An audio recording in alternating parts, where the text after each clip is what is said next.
გამარჯობა მეგობრებო, თქვენ უყურებთ ქართულ ველობლოგს და ამ ვიდეოში მინდა ჩემი ველოსიპედის ელექტროდ გადაკეთების შესახებ მოგიყვეთ.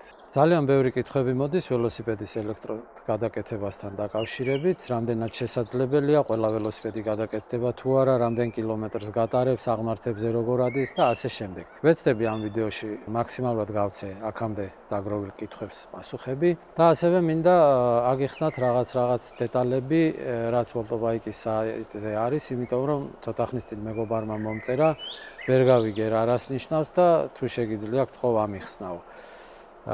ტექსტად მიწერით, ცოტა რთულია ამ ყველაფრის ახსნა, ამიტომ გადავწყვიტე ვიდეო ჩავწერო და ამავე ვიდეოში ამ თემასაც შევეხები, ერთად შევხედავთ რა დევს საიტზე, რას ნიშნავს, რომელი პარამეტრები რა შემთხვევაში ჯობია და ასე შემდეგ. დავიწყოთ სულ თავიდან. როგორც იცით, ელექტროველოსიპედები ბოლო წლებში განსაკუთრებით იკრებს პოპულარობას, რაოდენობაც მატულობს. ოღონდ აქ არის ერთი ნიუანსი.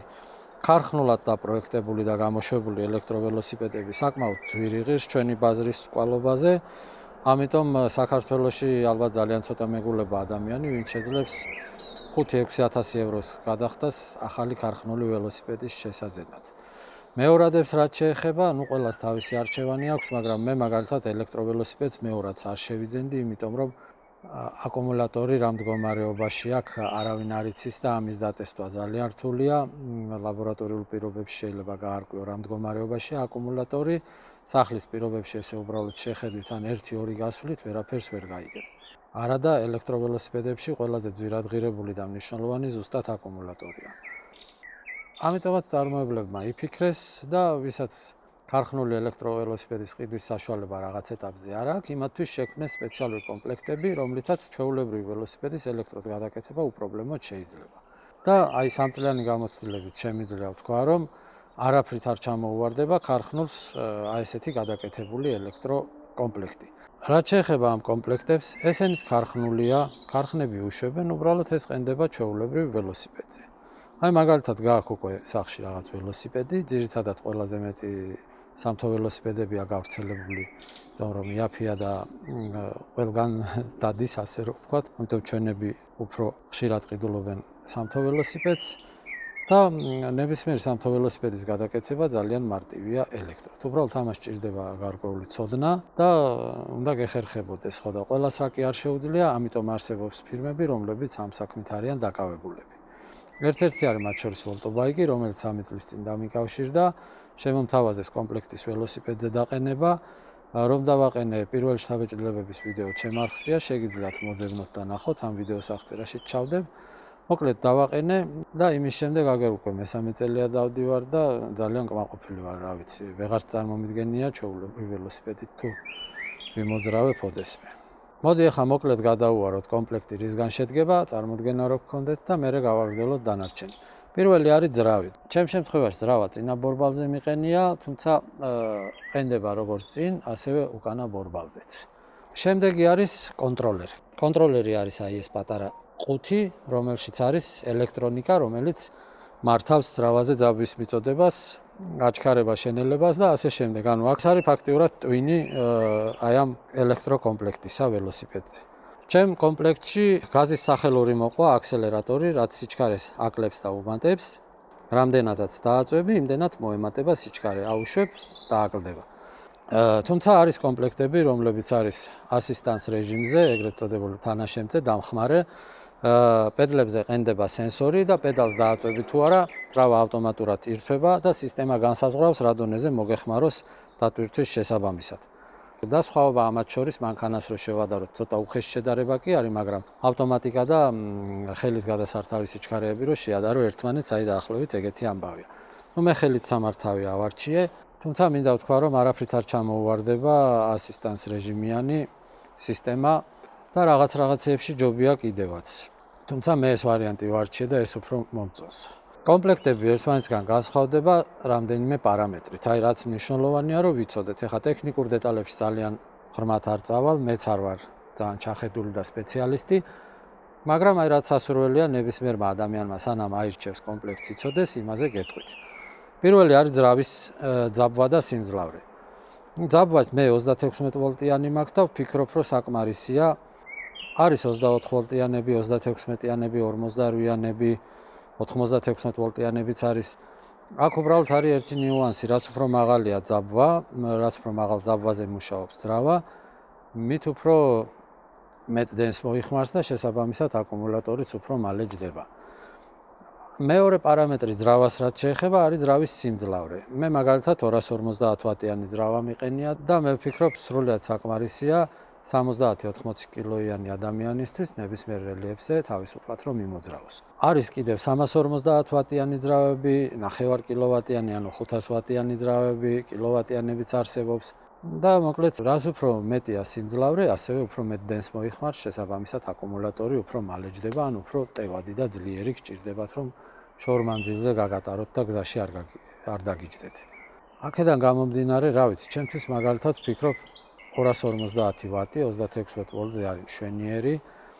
მეორე პარამეტრი არის აკუმულატორის ტევადობა, ანუ ჩვენებურად რო ვთქვათ, რამდენს გატარებს ერთ დატენვაზე აკუმულატორი.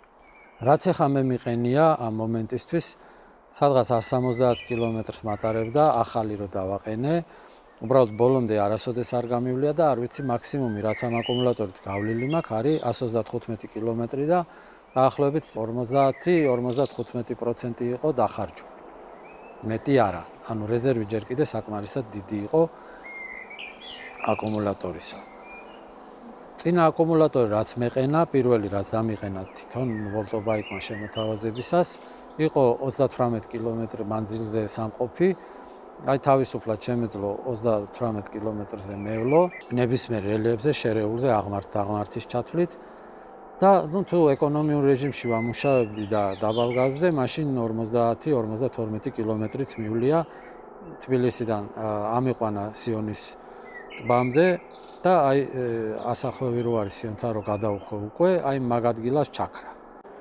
აკუმულატორის სიმძლავრეს რაც შეეხება და ტევადობას, მე მაგალითად ავირჩევდი ყოველთვის უფრო დიდი ტევადობის აკუმულატორს, რომ არასდროს არც ერთ შემთხვევაში არ მქონდეს იმის დარდი, რომ აი რამდენზე მეყოფა, ან როდის დამიჯდება და როდის გამიჩერდება. მიუხედავად იმისა, რომ ტრანსპორტად ვიყენებ და დღეში 20 კილომეტრზე მეტის გავლა არ მიწევს ხოლმე, მაინც კარგია უფრო ესეთი დიდი ტევადობის აკუმულატორი.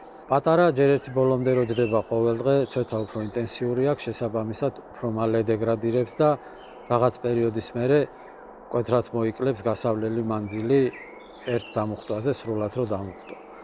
ეხლა მაგალითად 3 წელია ეს რაც მაქვს და ამ 3 წლის განმავლობაში შევატყვე, რომ სადღაც მაქსიმუმ 100-120 კილომეტრი გამატაროს ზაფხულში, როცა ნორმალური ტემპერატურაა. თქვენ არ ვიცით თუ არა, მაგრამ ლითიუმის აკუმულატორები სიცივეში ძალიან ცოტა ხანს მუშაობენ, ხოლმე ანუ ზამთარში ბევრად ნაკლებს გაგატარებს, ვიდრე ზაფხულში. ესეც გასათვალისწინებელია აკუმულატორის სიმძლავრის შერჩევისას. კომპლექტებზე ეს არის სულ, ესე იგი, რაც უფრო ნაკლებია ძრავის სიმძლავრე, მით უფრო დიდხანს გატარებს ელემენტი, იმიტომ რომ ნაკლებ დენს მოიხმარს, რაც უფრო მეტია ძრავის სიმძლავრე და ძაბვა, მით უფრო მაღალია სიჩქარეც, თუმცა სიჩქარეზე კანონმდებლობით არის შეზღუდვა და 25 კმ/სთ-იანი სისტემები არსებობს, ან 25 მილი/საათში, 25 მილი/საათში ეს არის 38 კმ/სთ სადღაც. მაგალითად, ჩემი 38 კმ/სთ-ზე ავტომატურად თიშავს, ანუ სიჩქარეს რო ავკრიფავ 38 კმ/სთ-მდე, მერე ძრავა ავტომატურად ითიშება და უკვე შენ თვითონ აგრძელებ თუ გაქვს სურვილი პედლებით თუ არა და ეს სიჩქარე უჭირავს მუდმივად და სტაბილურად 38-ით შეგიძლია იმოძრავო. არის კომპლექტები, რომლებსაც მაქსიმალური სიჩქარე 25 კმ/სთ აქვს შეზღუდვა და 25 კმ/სთ-ზე ავა თუ არა ძრავა ითიშება. რაც შეეხება ახლა თვითონ სარგებელს, საცობების გამო მანქანით სიარული რო თითქმის შეუძლებელია და პარკინგის პრობლემაც რო არის, ძალიან მოხერხებული ასეთ შემთხვევაში ველოსიპედი, განსაკუთრებით ელექტროველოსიპედი. უბრალო მაგალითს გეტყვით, საბურთალოს ქუჩიდან სამას არაგველებამდე 20 წუთში მივდივარ ელექტროველოსიპედით, როცა ვერც მეტროთი, ვერც მანქანით, ვერც სატრანსპორტით 20 წუთში ვერანაირად ვერ მივიდოდი საცობებიდან და მოძრაობის ინტენსივობიდან გამომდინარე. მეტრო ძალიან სწრაფია კი ბატონო, მაგრამ მე აქ გულისხმობ იმას, რომ სახლიდან რო გამოდიხარ, მეტრომდე უნდა მიხვიდე, მერე უნდა ჩახვიდე მატარებელს ელოდო და ასე შემდეგ 20 წუთში საბურთალოდან ვერანაირად ვერ ვასწრებ ხოლმე სამას არაგველებზე ასვლას, როცა ველოსიპედით თავისუფლად შემიძლია მივიდე.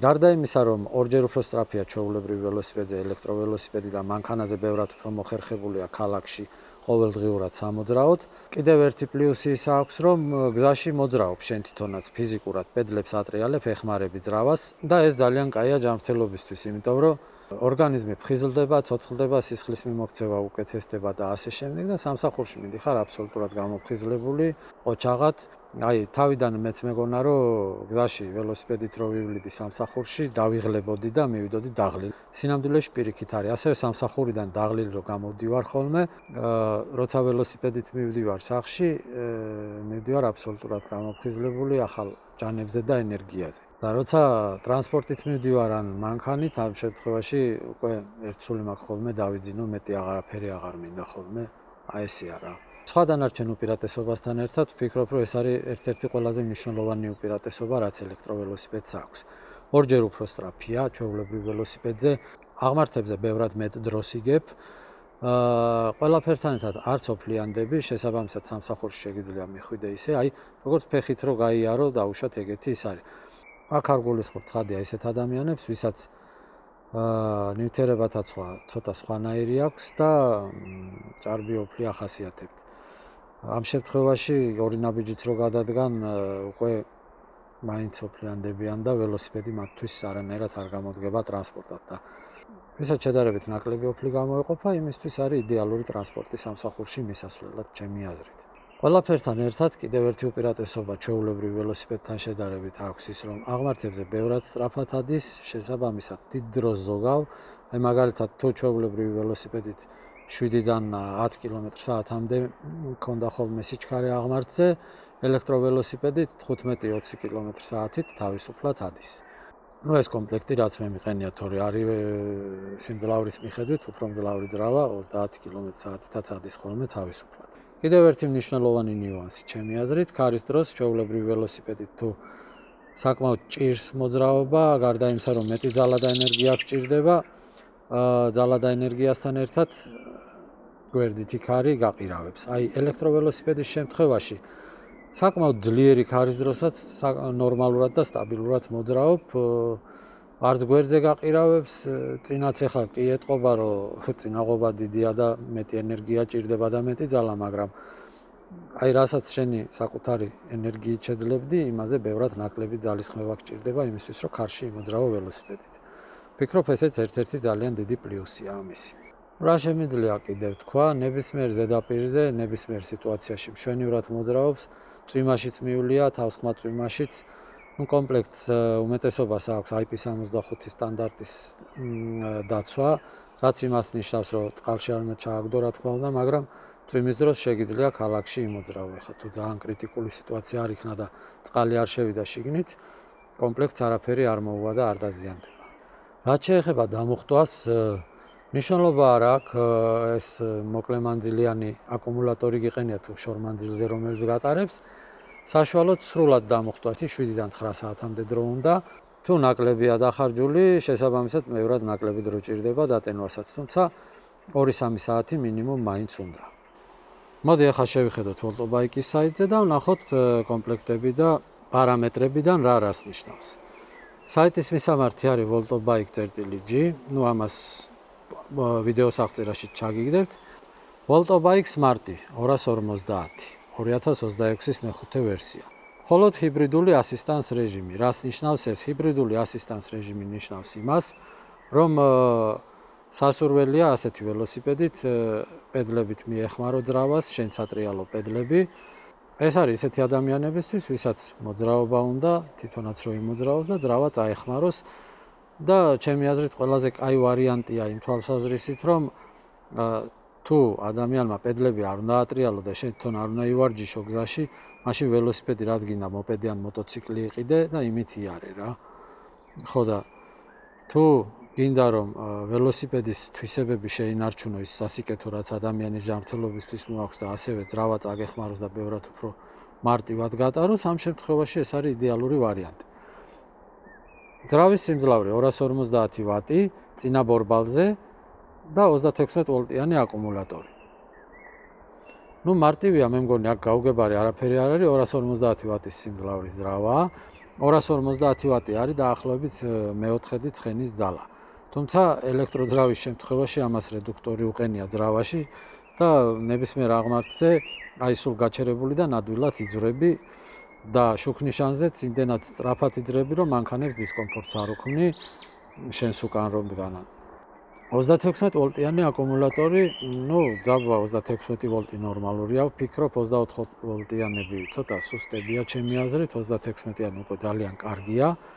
მუშა ვარიანტია იმისთვის, რომ 70 პლუს კილო წონის ადამიანი, 70-დან მაღლა, ესე იგი, უპრობლემოდ ატაროს ამ სიმძლავრის ძრავით და მაქსიმალური სიჩქარე 25 კმ/სთ. რა გითხრათ ახლა 25 კმ/სთ მაქსიმალური სიჩქარე არც ბევრია, არც ცოტა. ოპტიმალური ვარიანტია ფასი ხარისხთან შედარებით თუ ავიღებთ, იმიტომ რომ ის რომელიც 35-40 კმ/სთ-ით მოძრაობს, ცოტა უფრო ძვირი ეღირება ჩემი აზრით. აკუმულატორის მუხტი გაგატარებთ 100 კმ სწორი გზის შემთხვევაში. აქ იგულისხმება ის, რომ პედლების ტრიალთან ერთად თუ გამოიყენებთ ძრავას 100 კმ-ს გაივლით სწორ გზაზე. შერეულ გზაზე შემცირდება და სადღაც 60 კმ შეიძლება გაგატაროთ ჩემი გამოცდილებით და ვარაუდით. ძრავისა და ელემენტის მთლიანი წონა 1.5-2 კილოგრამი. წონა ნორმალურია, სხვათა შორის ჩემი არის 3-4 კილოგრამი სადღაც კომპლექტი მთლიანად, მაგრამ ამ წონას აი გათიშულზეც ვერ ვგრძნობ, ვერ ვიტყვი, რომ აი ძალიან მამძიმებს და ველოსიპედის ტარება მიჭირს იმის მერე, რაც კომპლექტი დავაყენე ზედ. მაგრამ მშვენივრად დადის გამორთულზეც და ჩართულზეც. ანუ ეხლა 3-4 კილო არ არის ესეთი წონა, ამ წონას ველოსიპედით ვინც ინტენსიურად მოძრაობთ, ერთ გასვლა-გამოსვლაზე ვიკლებთ და ვიმატებთ ხოლმე ხშირად.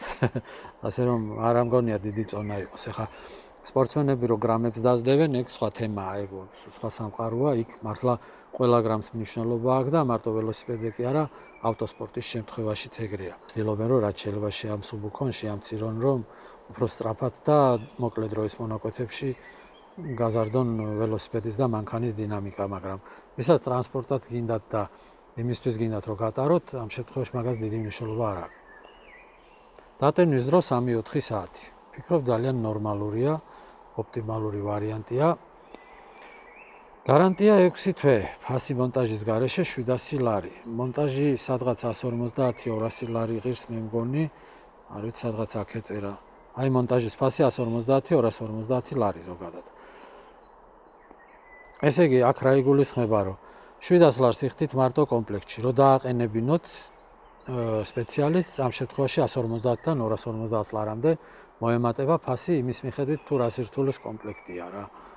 დანარჩენი შეგიძლიათ ვოლტობაიქს მიწეროთ პირდაპირ WhatsApp-ში ან Facebook-ზე, გიპასუხებთ. მე ხა ჩემი ზოგადი გამოცდილებით ვლაპარაკობ, სპეციალისტი არა ვარ, ამიტომ ბევრი მეც არ ვიცი დეტალებზე რომ ვილაპარაკო.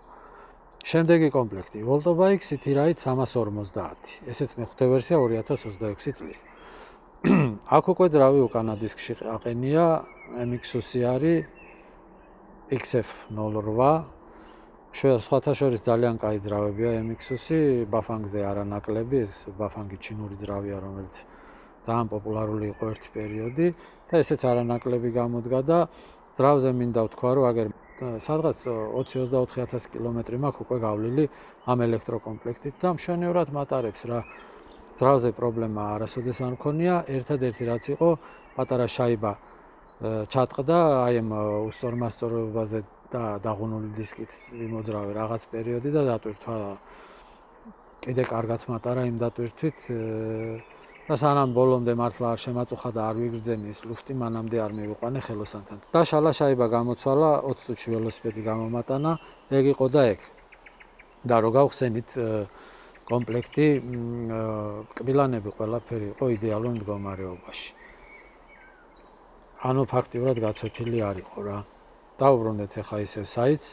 უკანა ძრავი MX-უსი FX808 350 ვატიანი, 135 მმ დისკი და ვიბრეიკი. ეს 135 მმ ალბათ ძრავის დიამეტრია. 13.5 სანტიმეტრი დიამეტრში. 350 ვატის სიმძლავრე, ვფიქრობ, ნორმალური კი არა, ცოტა მეტიც არის. მე მაგალითად 250-ით კარგად დავდივარ, მაგრამ აი 80 კილოგრამი ან მეტი წონის პატრონისთვის მშვენიერი არის ეს 350 ვატიანი სიმძლავრე. და უკანა ძრავია ეს MX-უსი ნებისმიერ ტიპის დისკზე ვიბრეიქიანზეც მიდის და აპორნის დისკები ან მუხრუჭებს რო ეძახიან იმაზეც. მაქსიმალური სიჩქარე 30 კმ/სთ-ია 25-დან 30-მდე და 35-40 კმ/სთ. წინასწარ უკვე თავ როგორი კონფიგურაცია გჭირდება და იმის მიხედვით გიყენებს. ძღოლის რეკომენდირებული წონა 50-დან 90 კილოგრამამდე მშვენიერია. აკუმულატორის ელემენტი 50 კმ-ზე 100-ზე ან 200-ზე ყოფნის წინასწარი შეკვეთით. ანუ აქ როგორ არის, იცი, არჩევ რა, მინდა ეს კომპლექტი, ოღონდ 350 ვატიანი ძრავა დაუშვათ აპორნი დისკებზე ან ვიბრეიქზე, ეგ როგორი ტიპის ველოსიპედია შენი მაღაზია დამოკიდებული. მაქსიმალური სიჩქარე თუ 30 და 25 კმ/სთ-ზე მეტი არ გინდა, ეუბნები რომ 25 ან 30 მინდა, თუ არა და 35-40, ანუ წინასწარ ეუბნები ყველაფერს.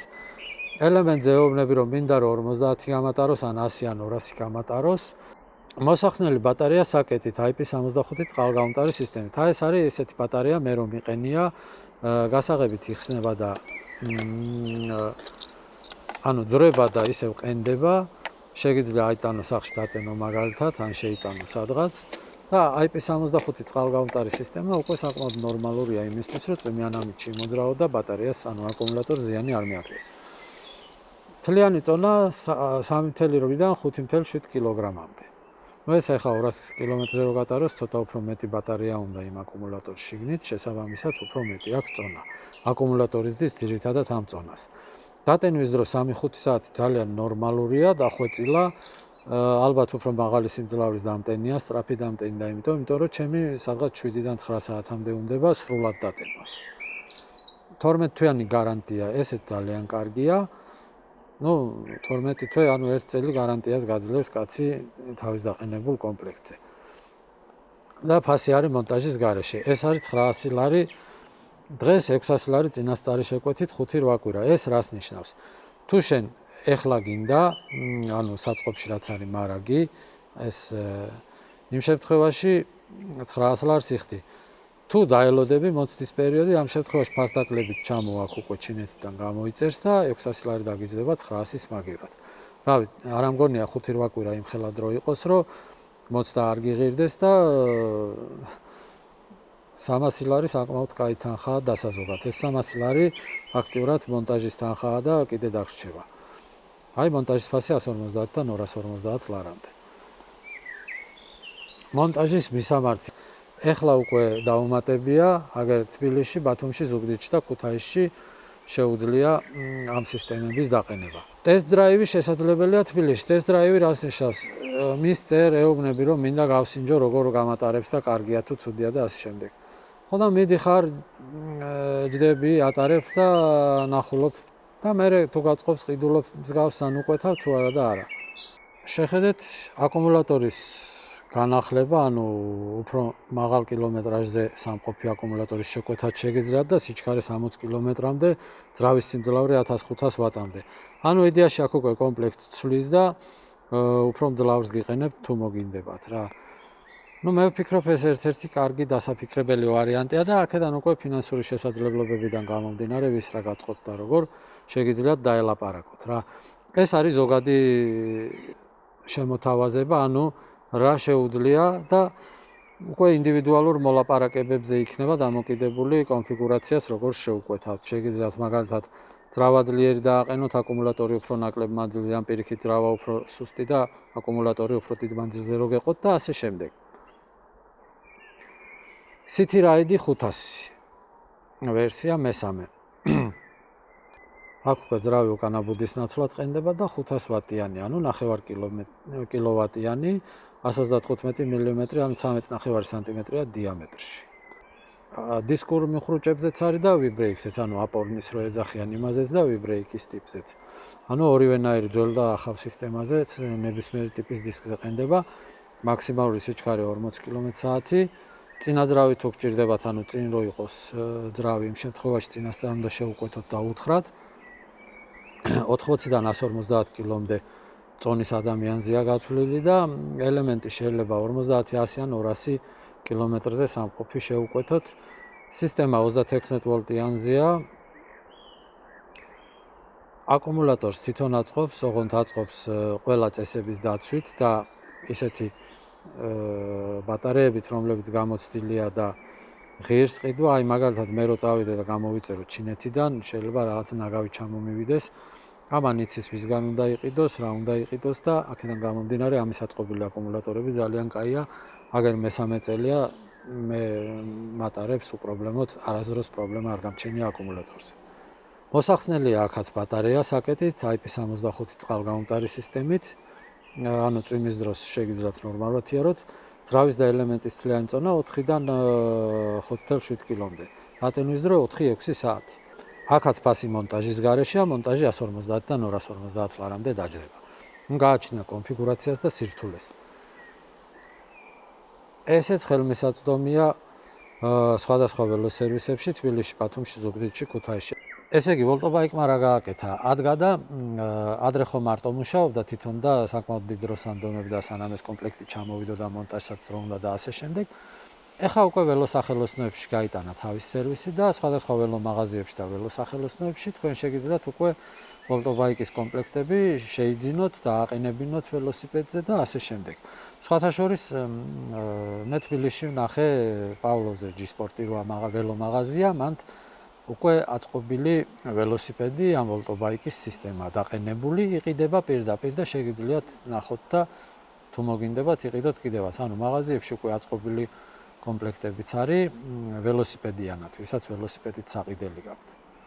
აი ეს უკვე საინტერესო თემაა, ვოლტობაიკ კურიერი 350-500. ეს იმას ნიშნავს, რომ ძრავა შეიძლება 350 ვატიანის დააყენო და 500-იანიც. უკანა ბუდეში მაგრდება 350-იანი ან 500-იანი როგორც ვთქვით, 13.5-იანი დიამეტრის ძრავა, მაქსიმალური სიჩქარე 35 კმ/სთ. აკუმულატორის რეზერვი 150 კმ ან 15-18 საათი.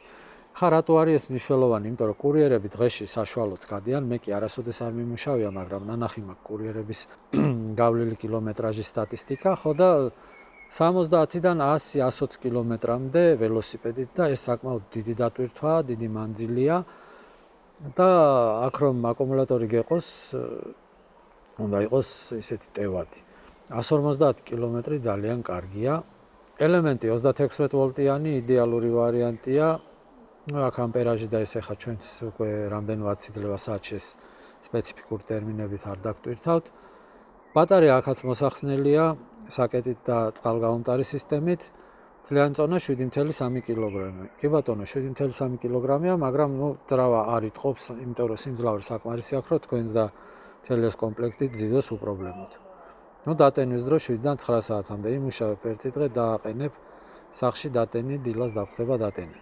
აი აქ კიდევ მნიშვნელოვანი ის არის, რომ 20 ინჩიან ბორბალზეც არის 24-იანზეც, 26-იანზე, 27.5-იანზე, 28-იანზეც და 29-იანზეც. ანუ ფაქტიურად ყველა იმ ზომის დისკებზე მიდის, რომელიც შეიძლება უკვე სრულწლოვანმა ადამიანმა ველოსიპედზე გამოიყენოს. ასეთი კომპლექტები მხოლოდ წინასწარი შეკვეთით ყენდება 5-დან 6 კვირამდე უნდა. 2 წლიანი გარანტიით. მშვენიერი ვარიანტია ჩემი აზრით. ფასებიც, ახლა 350 ვატი 1500 ლარი, არ ამგონია ძვირი. 500 ვატი 2200 ლარი. 500 ვატიანი მე მგონი ზედმეტია, 350 ვატით საკმარისია ჩემი აზრით. სამაგეროდ კომპლექტაციაა ესეთი, მეც მომინდა რომ დავაყენო ჩემ ველოსიპედზე, მიუხედავად იმისა, რომ მე ესეთი რეჟიმით დატვირთვა არ მჭირდება.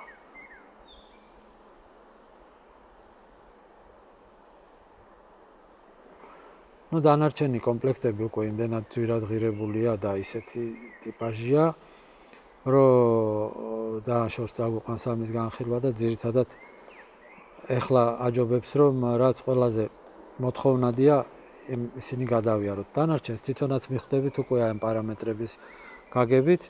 ყველაზე კარგი ისაა, რომ ტესტ დრაივით შესაძლებელია თბილისში, ვინც არის იმათთვის. ანუ შეგიძლიათ მოითხოვოთ, მიწეროთ და გაგატარებინებთ ასეთ ველოსიპედებს და ნახავთ თქვენ თვითონ რამდენად ღირს ან არ ღირს უკვე შეძენა და შეკვეთა. რაც შეეხება თვითონ ვოლტობაიკს და ამ სისტემას, მე კმაყოფილი ადამიანებიც მინახავს, უკმაყოფილოებიც. მე პირადად საკმაოდ კმაყოფილი ვარ, ვთვლი რომ გამიმართლა, რომ ეს სისტემა თავის დროზე შემომთავაზა და დავაყენე. და აგერ უკვე მესამე წელია შეუფერხებლად მატარებს, გზაში არასოდეს დაუტოვები ვარ და ვთვლი, რომ ძალიან კარგია. თავს მე არავიზე არასოდეს არ დავდებ, მაგრამ ჩემი რეკომენდაცია ვოლტობა X აქვს. ჩემმა ახლობელმა რომ მკითხოს რომელიმე მღერს თუ არა დაყენება, აი რაც ახლა ამ ვიდეოში მოვყევი და ვთქვი, იგივეს ვიტყვი ნამდვილად ღირს ჩემი აზრით. მინდა ყველას მშვიდობიანი მგზავრობა და წარმატება გისურვოთ, ამით ამ ვიდეოში გემშვიდობებით. თუ მოგეწონათ ვიდეო გააზიარეთ, გამოიწერეთ არხი, კომენტარებში დასვით კითხვები, ვეცდები ყველა კითხვას უპასუხო. ხა გემშვიდობებით მომავალ შეხვედრამდე.